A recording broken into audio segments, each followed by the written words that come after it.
오늘은 예수 탄생 앞에 요셉의 신앙이라는 말씀의 제목으로 주님의 말씀을 나눠보고자 합니다. 예수 탄생은 곧 메시아 오심이라고 할 수 있습니다. 이사야 7장 14절, 이사야 9장 6절, 미가서 5장 2절에서 아기 예수 오심은 구원자의 오심, 하나님이 이 땅에 임재하심, 그리고 전능자의 내주하심으로 예언이 되어 있고요. 오늘 본문의 말씀에서 그것이 성취된 것을 우리는 볼 수 있습니다. 이를 마리아의 약혼한 요셉은 무심하게 지나가지 않지요. 그 상황을, 그 예수님께서 이 땅에 오심을, 또한 우리의 전능자가 우리의 내주하시고 임재하심을 매우 진지하고 깊이 숙고하고 있는 모습을 보여주고 있습니다. 그 가운데 요셉은 메시아 아기 예수 탄생 앞에 자신이 어떤 신앙의 처신을 가져야 할지를 아주 잘 보여주는 말씀이 오늘 말씀에 기록되어 있습니다.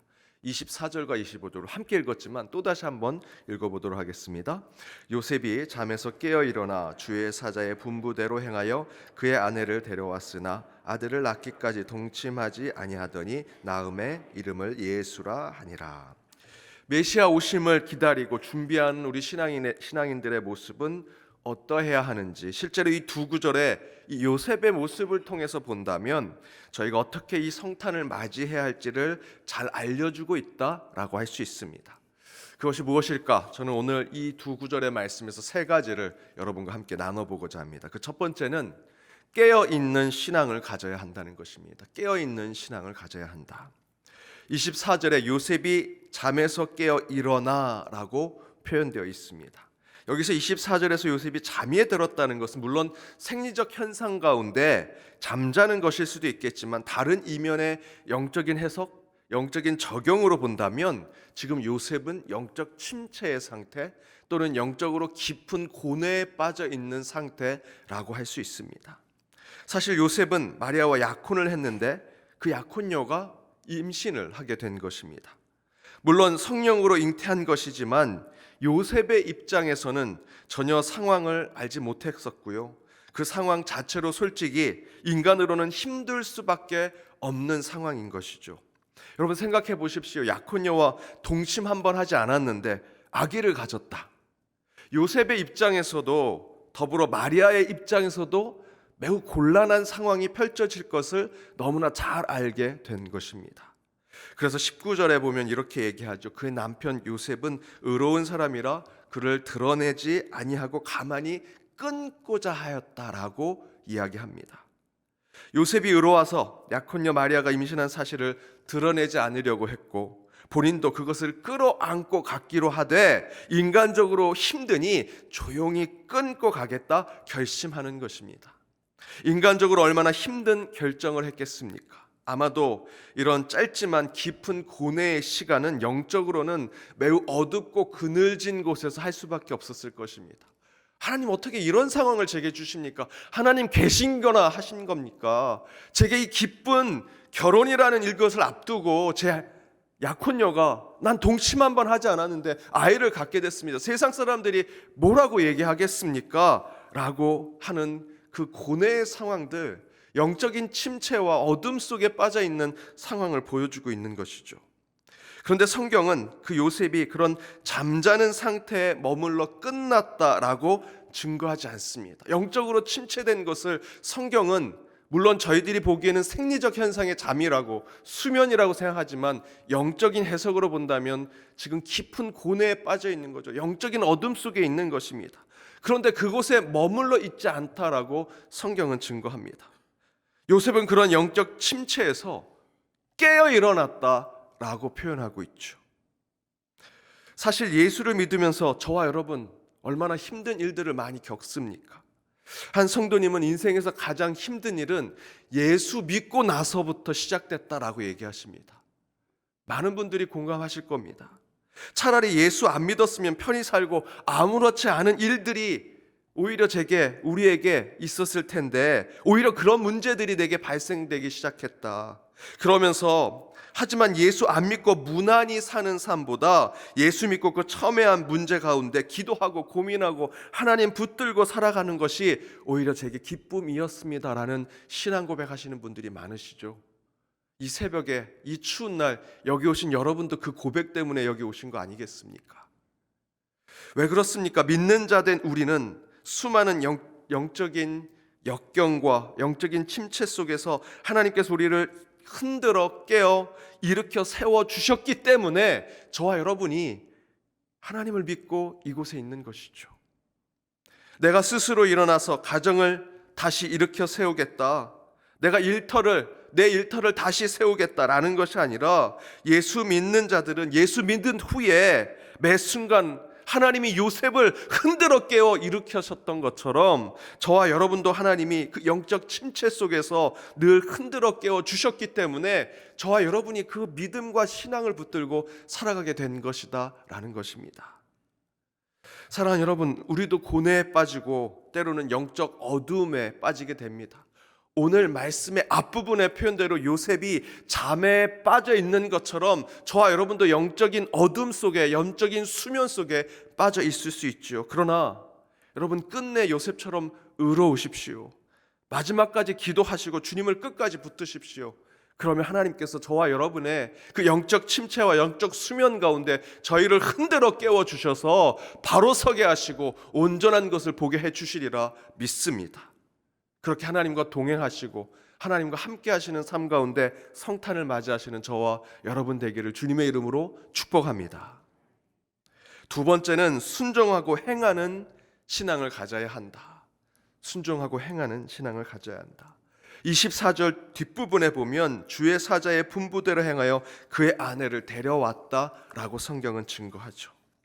뒷부분의 영적 침체의 삶에서 성령께서 요셉을 흔들어 깨어 일어나게 하셨습니다. 그리고 나서 주의 사자가 분부하죠. 명령합니다. 그의 요셉은 어떻게 했다 증거합니까? 주의 사자 분부대로 행하여 그의 아내를 데리고 왔다라고 성경은 증거합니다. 요셉은 약혼녀의 뜻하지 않은 임신으로 고뇌하고 영적 침체와 영적 수면 가운데 빠져 있습니다. 그러나 그 모든 것이 하나님의 뜻 가운데 이루어지는 것을 깨닫게 하시고 먼저 그 요셉을 흔들어 깨워 일어나게 하셨고요, 영적으로 그를 다시 세워 온전하게 해주시고 그 다음 그에게 하늘의 명령을 주시죠. 그러자 요셉이 어떻게 합니까? 그 명령을 그대로 순종하고 행하고 따릅니다. 탈무드에는 똑똑한 사람과 현명한 사람이 있다라고 얘기합니다. 똑똑한 사람은 인생의 함정에 빠졌을 때 어떻게 빠져나올지를 잘 알고 있는 사람이 똑똑한 사람이라고 얘기하죠.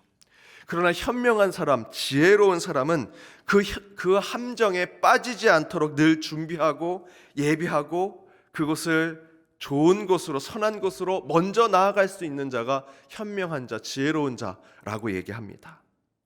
우리 믿는 자들은 똑똑한 사람이 되는 것도 좋지만 먼저 저와 여러분은 현명한 자, 지혜로운 자가 되어야 할 것입니다. 현명한 사람을 시편 119편 99절에서는 이렇게 얘기합니다. 공동번역에서 당신의 언약을 되새기어서 나의 모든 스승보다 더 현명해지리라 라고 얘기하죠. 언약, 말씀, 규례, 저와 여러분에게 주어진 하나님의 말씀을 늘 되새기고 그것을 우리의 마음에 새길 때 우리는 현명한 자, 지혜로운 자가 된다라고 얘기합니다. 현명한 사람이 되는 것은 주의 말씀을 되새기고 그 말씀을 내 인생과 내 영적인 삶의 스승으로 삼아 살아갈 때 지혜로운 자, 하나님이 보시기에 현명한 자가 된다는 것입니다. 요셉은 바로 그런 현명한 자였습니다. 하나님의 말씀에 그대로 따르는 자였고 그것을 행하는 자였다라는 것입니다. 그때 하나님은 요셉에게 그 상황에 가장 적합하고 가장 선한 결정을 하도록 만들어 주시죠. 사랑하는 여러분은 어떤 갈림길 또는 중요한 선택 앞에 서 계신다면 물론 그 가운데 똑똑한 자로 여러분이 계시면 좋겠지만 저는 저와 여러분이 현명하고 지혜로운 자가 되었으면 좋겠습니다. 그러기 위해서는 다른 것이 필요한 것이 아닙니다. 말씀에 가까이 해야 하고요, 그 말씀을 읽으셔야 합니다. 그때 분명히 하나님께서 그 말씀 가운데 그 말씀에 순종케 하고 실천케 해주시리라 믿습니다. 그러면 그 길은 곧 저와 여러분에게 가장 좋은 길이 될 것입니다. 그렇게 요셉처럼 주의 말씀에 순종하고 행하여 하늘의 결정을 항상 선택하는 저와 여러분이 되기를 간절히 부탁드립니다. 세 번째는 삶을 지키는 자가 되어야 한다. 삶을 지키는 자. 우리 25절 말씀을 함께 읽어보겠습니다. 아들을 낳기까지 동참하지 아니하더니 낳음에 이름을 예수라 하니라. 요셉은 영적 침체에서 깨어나서 현명한 하나님의 뜻을 따라 순종하여 마리아를 데리고 오지요. 그러나 요셉은 25절의 증거대로 아들을 낳기까지 동침하지 않았다. 마리아와 함께 잠자리를 가지 않았다는 것입니다. 그렇게 요셉은 공과 사를 구분하는 자였습니다. 하나님 일과 세상 일을 분별하는 자였다라는 것이죠. 자기가 무엇을 절제해야 될지, 무엇을 지켜야 할지, 무엇을 참아내야 할지를 잘 알고 있었던 사람입니다. 그때 하나님께서 그에게 능력을 주시고 복을 주시더라. 열왕기상 1장 1절에서 4절 말씀을 보면 인생 말년이 된 다윗의 이야기가 나옵니다. 1절에 다윗이 늙어 병들고 힘이 없고 몸이 차 점점 죽어가고 있는 모습을 성경은 묘사합니다. 그래서 시종들이 몸이 차 점점 육신이 죽어가는 다윗 왕을 위해서 젊은 혈기가 넘치는 처녀 하나를 그의 방에 넣어놓습니다. 왕을 모시게 하죠. 그리고 침실에 함께 눕게 합니다. 그런데 4절을 보니 다윗이 이런 상황에 이렇게 자신의 삶을 분별합니다. 우리 함께 읽어보겠습니다. 이 처녀는 심히 아름다워 그가 왕을 받들어 시중을 들었으나 왕의 잠자리는 같이 하지 아니하더라. 다윗 왕은 육신이 고나였지만 왕의 권위가 떨어진 자가 아니었습니다. 얼마든지 자신의 욕심과 바램을 권력 가운데 채울 수 있는 사람이었습니다. 그래서 몸이 차가워 혈기 넘치는 젊은 여성을 받았습니다. 얼마든지 자신의 육체의 욕심을 채울 수 있는, 마지막까지 죽기 직전까지 자신의 육체의 욕정을 채울 수 있는 조건을 가지고 있었습니다. 그러나 4절에서 다윗은 자신의 평생 과오였던 밧세바를 범한 일을 생각하고 회개하는 삶을 살지요. 그 증거가 무엇입니까? 왕은 마지막에 잠자리를 하지 않습니다. 할 수 있지만 자신의 삶을 지켜내죠. 절제하고 그리고 그 가운데 그 뜻을 굽히지 않습니다. 그래도 다윗이 하나님 마음에 합당한 자라고 인정받는 이유가 바로 이것이지요. 인간은 죄를 저지를 수 있습니다. 나약하고 모자란 자이기 때문에 저와 여러분은 죄를 질 수 있고요. 다윗도 왕이지만 그럴 수 있습니다. 그러나 다윗이 하나님께 인정받았던 이유는, 저와 여러분도 다시 한번 주님께 돌아와 주님 앞에 바로 설 수 있는 이유는 그런 자신의 죄악에 철저히 회개하고 그 회개를 내 평생의 삶에서 더욱더 지켜내는 자가 된다면 우리는 다시 주님 앞으로 돌아갈 수 있다라는 것입니다. 사랑하는 여러분, 이처럼 우리는 우리 삶을 지키고 스스로 바른 길을 찾아갈 때 하나님 앞에 바로 설 수 있습니다.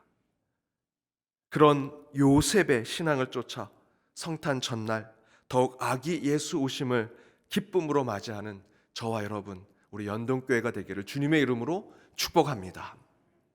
우리 시간 함께 찬양으로 결단하며 나아가기를 원합니다.